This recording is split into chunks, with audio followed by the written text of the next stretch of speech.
एक छोटे से वक्फे के बाद एक बार फिर से आप सभी का इस्तकबाल है। बात करते हैं अगली खबर की। पीपल्स डेमोक्रेटिक पार्टी की सदर महबूबा मुफ्ती की बेटी इल्तिजा मुफ्ती ने एक बयान देते हुए कहा कि हम बुरे वक्त से मुतासिर हैं, लोगों के घर छिन रहे हैं, लोगों को अपने हक के लिए आवाज बुलंद करनी चाहिए। देखिए, जहाँ पासपोर्ट का ताल्लुक है, ये लेटर मैंने जो सीआईडी के हेड हैं उनको जैन में लिखा था, अब मीडिया में आया है।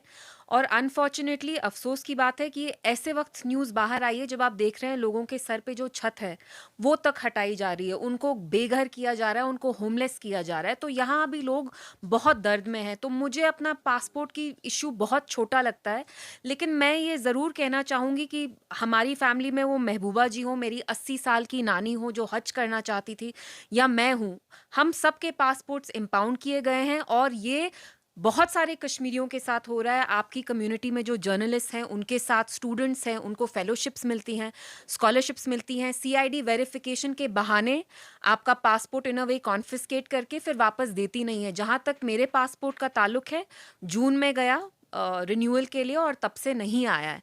एंड देखिए, मेरे पास साधन है, मैं शायद कोर्ट जा सकती हूँ, लेकिन बाकी लोग नहीं जा सकते क्योंकि वो डरते भी हैं। और सीआईडी का एक बहुत यहाँ खौफ और डर भी हो गया, क्योंकि जैसे नाज़ी जर्मनी में जेस्टापो एक पुलिस थी, स्टेट पुलिस थी, वो जूस को परसिक्यूट करती थी और उनके पीछे लगी हुई थी, वैसे ही यहाँ की जो सीआईडी है वो कश्मीरियों के पीछे हाथ धो के पड़ी हुई है। हालांकि उनकी रिस्पॉन्सिबिलिटी नहीं है एज एन इंटेलिजेंस एजेंसी। अगर वो जो हमले होते हैं वो सिविलियंस पे हों, पंडित्स पे हों, माइनॉरिटीज़ पे हों, वही रोके, वही काफ़ी है। लेकिन अपनी ड्यूटी डिस्चार्ज करने के बजाय वो क्या कर रहे हैं, वो कश्मीरीज़ को पनिश कर रहे हैं। और ये पासपोर्ट तक ही बात नहीं रुकती है, जो प्रमोशंस होते हैं सरकारी यूनिवर्सिटीज़ में, सरकारी कॉलेजेस में, अस्पताल में, वो उसमें तक अब जो यहाँ की पुलिस एजेंसीज हैं वो इंटरफेयर करते हैं। कोशिश तो मैंने बहुत की, और आप जैसे जानते हैं अगर आप अपना पासपोर्ट कहीं देते हैं तो आप ऑनलाइन पता करा सकते हैं कि वो कहाँ अटका हुआ है। तो जब मैं ये करती हूँ तो मुझे बताया जाता है कि ये सीआईडी के पास वेरिफिकेशन के लिए, और वो दे नहीं रहे हैं। और देखिए, जैसे मैं फिर से अपने आप को मैं दोहराऊंगी कि हम अभी एक बहुत पेनफुल वक्त से गुजर रहे हैं, जहाँ यहाँ लोगों के सर पे छत है वो तक ली जा रही है। तो ये हमें हमारे जो हुकूक हैं हमसे ब्रॉड डे लाइट में छीने जा रहे हैं। पासपोर्ट की बात नहीं है, आपके जो कॉन्स्टिट्यूशनल राइट्स हैं, लिबर्टीज़ हैं, वो हर दिन बर दिन आपसे छीने जाते हैं। तो एज अ कश्मीरी हमें लड़ना ही पड़ेगा। गांदरबल में हैंडलूम एंड हैंडीक्राफ्ट्स के असिस्टेंट डायरेक्टर के जरिए एक बेदारी और नुमाइशी कैंप का इनेकाद किया गया। इस दौरान जिले के दस्तकारों को खुद मुख्तारी के तई बेदार करने के अलावा उनकी हौसला अफजाई की गई। इस मौके पर डिप्यूटी कमिश्नर श्यामबीर के साथ डिप्यूटी रजिस्ट्रार इंडुस्कोस, deputy registrar cooperative department Ganderbal, assistant registrar handloom Srinagar और मुख्तलिफ जिलों से बड़ी तादाद में आए दस्तकार मौजूद रहे। हमने ऑर्गेनाइज किया है, this is related to awareness camp at Ganderbal. This is related to formation of cooperatives, awareness उनके बारे में। मकसद यही है कि लोगों को ज़्यादा से ज़्यादा मुद्दा किया जाए कि आप कोऑपरेटिव्स बनाएं और गवर्नमेंट की स्कीम जो रिलेटेड टू कोऑपरेटिव्स हैं उसका फ़ायदा उठाएं। यहाँ पर हैंडीक्राफ्ट के और हैंडलूम में जो भी लोग हमारे गांदरबल के जुड़े हुए हैं उन सब के लिए एक अवेयरनेस प्रोग्राम रखा गया है कि कैसे वो मिलजुल कर कोऑपरेटिव बना सकते हैं और उस कोऑपरेटिव का कैसे फ़ायदा ले सकते हैं। इसमें सरकार भी सपोर्ट करती है, 50,000 से 1 लाख रुपये का सपोर्ट सरकार के द्वारा दिया जा रहा है। और इस प्रोग्राम के अंदर लोगों ने बढ़ चढ़ कर हिस्सा लिया है और मैं उम्मीद करता हूँ कि आने वाले समय में अच्छे कोऑपरेटिव्स गांदरबल में निकल के आएंगे। पुंछ वाक़ई राजा सुखदेव सिंह जिला अस्पताल में एटीएफ सहूलियात के मकसद से एक सेंटर कायम किया गया। इस सेंटर का इफ्तिताह online social justice welfare ministry के वुज़रा के जरिए किया गया। इस मौके पर district development commissioner Indrajit, SSP Rohit Baskotra समेत महकमा सेहत के तमाम अफसरान मौजूद रहे। इस अस्पताल में नशे की लत में पड़ चुके नौजवानों का मुफ्त इलाज किया जाएगा, जो पहले जम्मू या दीगर अस्पतालों में ही किया जाता था। ये जो कार्यक्रम था, आपने देखा कि माननीय मंत्री भारत सरकार ministry of social justice and empowerment के द्वारा 25 एटीएफ जो थे उनको राष्ट्र को समर्पित किया गया। उसमें से एक एटीएफ जो है वो पुंछ के ज़िला में पड़ता है। सबसे पहले तो मैं पुंछ के सभी निवासियों को इसके लिए शुभकामनाएं देता हूं। और इसके साथ साथ आपने देखा कि एक नशा मुक्त भारत अभियान जो है उसके तहत एक संकल्प भी दिलाया गया। वो जो संकल्प दिलवाया गया है वो एक किसी व्यक्ति विशेष के लिए नहीं है, ना कि अफसरों के लिए है, वो समाज के हर वर्ग के लिए है और हर एक शहरी के लिए है। एक देश के माननीय प्रधानमंत्री जी का सपना है और उस सपने को साकार करने के लिए सभी शहरियों का सहयोग चाहिए है। ATF की जो आज यहाँ पर इनागुरेशन हुई है तो उसमें हमारे गवर्नमेंट ने ये नशा मुक्त भारत प्रोग्राम के अंडर ATF सेंटर यहाँ हमारे डिस्ट्रिक्ट हॉस्पिटल को भी दिया है। तो इसमें इसको जो है हमारी ministry of social justice empowerment जो है वो इसको फंडिंग करेगी और ड्रग्स जो हैं वो ट्रीटमेंट का पार्ट जो है वो हमारा एम्स के थ्रू होगा। तो इसकी बहुत सख्त ज़रूरत है हमारे डिस्ट्रिक्ट में। तो हमने पहले भी स्टेट गवर्नमेंट के अंडर ड्रग डिडक्शन का काम यहाँ पर स्टार्ट किया था, जिसमें हम लोगों की काउंसलिंग वगैरह स्टार्ट कर दी थी। लेकिन अब ATF के आने से हमें 2-3 चीज़ों की और मदद मिल जाएगी। एक तो ये डेडिकेटेड स्टाफ मिलेगा जिसमें 4 लोग हैं और वो लोग सिर्फ इसी काम को करेंगे। उसके अलावा हमारे जो ड्रग्स हमें पहले मुहैया करने के लिए बड़ा थोड़ी सी प्रॉब्लम आती थी, क्योंकि इन ड्रग्स पे बड़ा सिलसिला है, इन पर चेक है, ये आम तो नहीं मिल सकती हैं। तो अब हमें इस ATF के खुलने से वो ड्रग भी यहाँ पर आसानी से मिल पाएंगी, तो हम लोगों को बेहतर से बेहतर सुविधा दे पाएंगे। डायरेक्टरेट ऑफ हेल्थ सर्विसेज के ताउन से सरकारी मेडिकल कॉलेज श्रीनगर ने PHC निशात हजरत बल में मुफ्त मोतियाबिंद सर्जरी कैंप का इनेकाद किया। इस कैंप का इफ्तिताह GMC श्रीनगर के प्रिंसिपल ने किया। देखिए, ये मुझे बहुत खुशी दे रहा है कि डिपार्टमेंट ऑफ SPM ब्लॉक हजरत बल ये कैटरैक्ट कैंप ऑर्गेनाइज कर रहा है और इस कैंप में हमने आज 11 पेशेंटों को रखा है जिनका इलाज सर्जरी के ज़रिए किया जाएगा। और जैसा कि आप जानते हो, कैटरैक्ट हमारे मुल्क में एक कॉमन कॉज है ब्लाइंडनेस का, एंड ये एक क्यूरेबल है। इसमें एक ही चीज़ होती है कि अर्ली डिटेक्शन हो, तशखीस इसकी अच्छी तरह से हो और इसका ट्रीटमेंट काफ़ी सिंपल है। और पहले जो बहुत पहले ज़माने में वो नहीं होता था, आज इसका लेंस जो निकालते हैं हम, कैटरैक्टस लेंस, वो इसको रिप्लेस किया जाता है और उनकी विजन ऐसी ही हो जाती है जैसे उनके जवानी या बचपन में होती है। तो मैं चाहूँगा कि सारे जो बुज़ुर्ग लोग हैं वो पीरियडिक चेकअप कराएं अपनी आँखों का, ताकि कैटरैक्ट अगर हो अर्ली स्टेज में डिटेक्ट हो, जहाँ की उनके इलाज के सक्सेसफुल रहने के चांसेस लगभग 100%।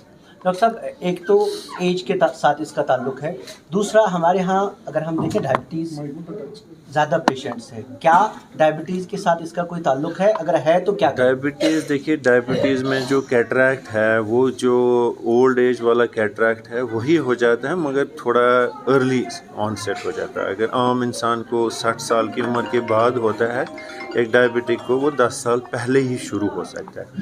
बाकी वजूहात जो कैटरैक्ट के हैं कॉमन जो बच्चों में होता है, कंजेनेटल, उनको कंजेनेटल माँ के बाय बर्थ ही होता है। और इसी तरह एक कॉमन कॉज जो हमने देखा है, ट्रॉमा। अगर किसी को आंखों में कोई चोट आ जाए तो उसके बाद एक consequence of eye trauma is cataract. तो these are common causes. Other than that कुछ दवाइयाँ हैं, अद्वियात, कुछ दवाइयाँ ड्रॉप्स हैं, स्टीरॉइड्स कोई यूज़ करते हैं बहुत देर तक, उसका भी एक साइड इफ़ेक्ट कैटरैक्ट होता है। देखिए, ये camp primary health centre Nishat में पहली बार इनेकाद किया गया। इस एरिया की जो कैचमेंट पॉपुलेशन है बहुत ज़्यादा है, वो निशात से लेकर फ़कीर बिजली तक है। तो जो हमारी प्रिलिमिनरी रिपोर्ट थी कि यहाँ पे कई अशखास को कैटरैक्ट है, तो उसके लिए जो हमारा department of health services Kashmir है उनके ताउन से हमने आज पहला यहाँ पे कैटरैक्ट सर्जरी कैंप इनेकाद किया, जिसमें पहले दिन में आज हम यहाँ पे 11 पेशेंट्स का सर्जरी हो रही है, जिनको न सिर्फ कैटरैक्ट जो उनके हैं उनको निकाला जा रहा है, बल्कि उनको नए लेंस लगाए जा रहे हैं, ताकि जो उनकी बीनाई नज़रअंदाज हुई थी, असरअंदाज हुई थी, तो उसको हम पूरी तौर उनको रेस्टोर किया जाएगा नए लेंस लगाने से। सो ये एक पहल है आज, और इंशाल्लाह ऐसी कोशिशें आगे भी चालू रहेंगी और जो इस इलाके के लोग रहने वाले हैं उनको और ज़्यादा तिब्बी सहूलियात फराम की जा रही हैं। देखिए, उनको समझना चाहिए कि जिनमें कैटरैक्ट है कि उनकी बीनाई असरअंदाज होती है, जिसकी वजह से वो चल फिर नहीं पाते हैं, उनमें वो माजूरियत सी महसूस होती है, क्योंकि ओल्ड एज में ये सब चीज़ें होती हैं। सो घर में भी वो रोज़मर्रा के काम नहीं कर पाते हैं। उनको चाहिए कि नज़दीकी तिब्बी इदारे में अपनी तशख़ीस कराएं, और जहाँ पे उनको लगे कि उनमें कैटरैक्ट है, सो आप उसकी जल्द से जल्द सर्जरी करा लें, ताकि जो बीनाई उनकी इफेक्ट होगी है वो रिस्टोर की जाएगी, और उनकी जो लाइफ है वो बहुत ज़्यादा क्वालिटी इंप्रूव उसकी हो जाएगी। इसमें कोई भी डर की बात नहीं है। 10 मिनट की सर्जरी है, इसमें कोई जनरल एनेस्थीसिया नहीं लगता है, मामूली सा प्रोसीजर है। और उनको जिनको भी आप आज देखें कि सर्जरी होगी, आप खुद उनसे पूछ सकते हैं कि कितनी इंप्रूवमेंट इमीडिएटली आपको इस सर्जरी की वजह से हुई। आज का ये प्रोग्राम पहली बार यूपीएचसी हजरतबल ब्लॉक हजरतबल में एक निशात हमारा अर्बन प्राइमरी हेल्थ सेंटर है, जो कि वेल इक्विप्ड था, और पहली बार आज हमने इसमें थिएटर के ऑपरेशन स्टार्ट किए हैं। और आज ये पहली बार कैटरैक्ट का सर्जिकल कैंप हुआ, और यहाँ हमें डायरेक्टर हेल्थ सर्विसेज की तरफ से सपोर्ट मिला। उनकी टीम मोबाइल कैटरैक्ट कैंप यहाँ आई, और स्क्रीनिंग स्टार्ट हो गया है। ये कैंप रहेगा हमारे पास महीना और may be more than that, depending किस तरह का पेशेंट फ़्लो है। अभी तो हम देख रहे हैं कि काफ़ी पेशेंट स्क्रीनिंग के लिए आ रहे हैं, बहुत ही पेरिफेरी से आ रहे हैं पेशेंट्स हमारे। इवन अथीद वगैरह से तो आ ही रहे हैं, खानियार से भी आ रहे हैं, रैनावारी से भी आ रहे हैं, और इस चीज़ की हमें बहुत खुशी है, क्योंकि यहाँ बैठकर हम प्रोवाइड कर रहे हैं ये facility free of cost patients को। एल्डरली पेशेंट्स आ रहे हैं, अपने यंगस्टर्स, अपने एल्डरली फैमिली मेम्बर्स को लेकर आ रहे हैं यहाँ पे, और काफ़ी कैटरैक्ट पेशेंट्स हैं जो इन्होंने कैच किए हैं। और आज का सिलसिला जो है, आज इनाग्रल डे था for the first cataract surgery. So इसके लिए हमारे यहाँ इनवाइटेड थे principal government medical college professor Tanveer sir, वो आए थे, और डायरेक्टर हेल्थ सर्विसेज की तरफ से हमें माजरत थी क्योंकि उनको कहीं और मसरूफियात थी। तो इंशाल्लाह ये कैंप हमारे लिए बहुत ही मकबूल होना चाहिए, और हो भी रहा है जिस तरह का पेशेंट और फुटफॉल है। ये चूँकि ब्लॉक हजरतबल जो है एक अर्बन ब्लॉक है, department of SPM GMC Srinagar का, जो कि एक हिस्सा है मेडिकल कॉलेज का। और यहाँ पे मैंडेट ही हमारा ये है कि हम कम्युनिटी सर्विसेज को उनके दरवाजे तक, घर तक लेकर जाएं। पुंछ में देगवार, माल दियालन और देगवार ठेड़वा को जोड़ने के लिए बनाए गए पुल की खस्ता हालत से लोगों को काफ़ी परेशानियों का सामना करना पड़ रहा है। ये पुल लोगों की सहूलियत के लिए बनाया गया था, लेकिन पुल पर करीब 1 किलोमीटर तक सड़क नहीं बनने की वजह से यहाँ के लोग बेहद परेशान हैं। लोगों ने अपने गुस्से का इजहार करते हुए इंतजामिया से जल्द सड़क की मरम्मत कराने की मांग की है। सबसे पहले शुक्रगुजार हूँ मीडिया का, जो हमारी शार्ट कॉल पे उन्होंने हमारी यहाँ पे प्रेस कॉन्फ्रेंस की। मेरे बड़े भाई साहब राजा अब्बास खान जी ने, भानु जी ने बड़ी मेहनत करके इस प्रेस कॉन्फ्रेंस को यहाँ पे ऑर्गेनाइज़ किया। मैं सबसे पहले ये कहना चाहता हूँ कि पुल जब बना तो पुल में कोई कमी नहीं रही, ये मैं भी मानता हूँ, दुनिया सब मानती है। जब ये अप्रोच बनी, अप्रोच में कुछ ना कुछ कहीं ना कहीं गड़बड़ है, जो हमें सब लोगों को दिखाई दे रही है। इसमें मैं गांव का एक सरपंच हूँ, सरपंच होने के नाते मैं किसी के साथ इतनी हमदर्दी नहीं कर सकता कि पूरे गांव का नुकसान हो। रोड में कुछ ना कुछ गड़बड़ हुई, और जिसकी वजह से रोड काफ़ी हमारी बह चुकी है। हम खैर, जैसे राजा साहब ने कहा कि हम उस मसले में नहीं जाना चाहते। मैंने खुद अपने हाथों से जो रोड जो है नापी है, वो तकरीबन किलोमीटर बनती है, जो हमें 7 पंचायतों को एक दूसरे से जोड़ेगी। अगर वो रोड नहीं बनी तो हमारा पुल बनाने का कोई फ़ायदा नहीं है, पहली बात। दूसरी बात, हमारा किराए स्कूल में जब सुबह, मैं DC साहब से ये रिक्वेस्ट करता हूँ कि जब हमारा ये पुल बना, हमें खुशी महसूस हुई कि हमारे बच्चे आराम से टाइम से स्कूल पे पहुँचेंगे। 1 घंटा सुबह बच्चे स्कूल से पहले निकलते हैं तो 1 घंटा लेट घर पहुँचते हैं। क्यों कि रास्ते में इतना जाम लगता है।